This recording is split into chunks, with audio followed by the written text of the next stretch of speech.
সামাজিক যোগাযোগ মাধ্যমে আবারও আলোচনার কেন্দ্রবিন্দুতে উঠে এসেছে টলিউডের আলোচিত ও সমালোচিত অভিনেতা জায়েদ খান। সম্প্রতি একটি ছবি ও ছোট ভিডিও ক্লিপ ভাইরাল হওয়ার পর শুরু হয়েছে নানা আলোচনা। ভাইরাল হওয়া সেই ছবিতে দেখা যাচ্ছে সাদা সেফটি হেলমেট পরে রাস্তার পাশে কোনো একটি কাজে ব্যস্ত একজন মানুষ।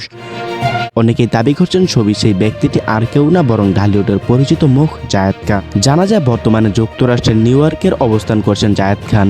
আর সেই সময় সামাজিক যোগাযোগ মাধ্যমে ছড়িয়ে পড়ে তার একটি ছবি, যেখানে তাকে রাস্তার পাশে কাজ করতে দেখা যাচ্ছে বলে দাবি করা যাচ্ছে। ছবিতে দেখা যাচ্ছে সাদা হেলমেট পরে বেশ মনোযোগ দিয়ে কাজ করছেন তিনি। চারপাশে রয়েছে নির্মাণ কাজের পরিবেশের মতো দৃশ্য।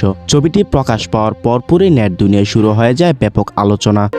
অনেকে বিস্ময় প্রকাশ করে জানতে চাইছেন, তবে কি সত্যি নিউ ইয়র্কে এমন কোনো কাজে যুক্ত হয়েছেন জায়েদ খান? কেউ কেউ আবার উদ্বেগ প্রকাশ করে লিখেছেন, একজন জনপ্রিয় অভিনেতা হয়ে তিনি কি সত্যি এমন কাজ করেছেন? অন্যদিকে অনেক নেটিজেন আবারও বিভিন্ন মতামত দিয়েছেন। তাদের মধ্যে কাজ কখনো ছোট বা বড় নয়, যদি সত্যি তিনি কাজ করে থাকেন তাহলে সেটাই ইতিবাচকভাবে দেখা উচিত। আরও একটি অংশে মানুষ বলছে এটা হয়তো কোনো সিনেমার দৃশ্য হতে পারে, কারণ অনেক সময় বিদেশে বিভিন্ন চলচ্চিত্রের শুটিং হয় আর সেই দৃশ্যে ছবি হয়তো ভুল ছড়িয়ে পড়েছে। তবে এখনো পর্যন্ত বিষয়টি নিয়ে জায়েদ খান নিজে কোনো আনুষ্ঠানিক মন্তব্য করেননি, ফলে ছবিটি আসল পরিচিতি তোলা হয়েছে তার নিজেই দোয়াশা থেকেই যাচ্ছে। এদিকে সামাজিক যোগাযোগ মাধ্যমে এই ছবি ঘিরে মিশ্র প্রতিক্রিয়া দেখা যাচ্ছে। অনেকেই বলছেন যদি সত্যি তিনি কাজ করেন তাহলে এতে লজ্জার কিছু নেই, বরং এটি পরিশ্রমের উদাহরণ। আবারও কেউ কেউ মনে করছেন এটা হয়তো কেবল একটি ভুল বোঝাবুঝি কিংবা কোনো চলচ্চিত্রের শুটিং এর অংশ।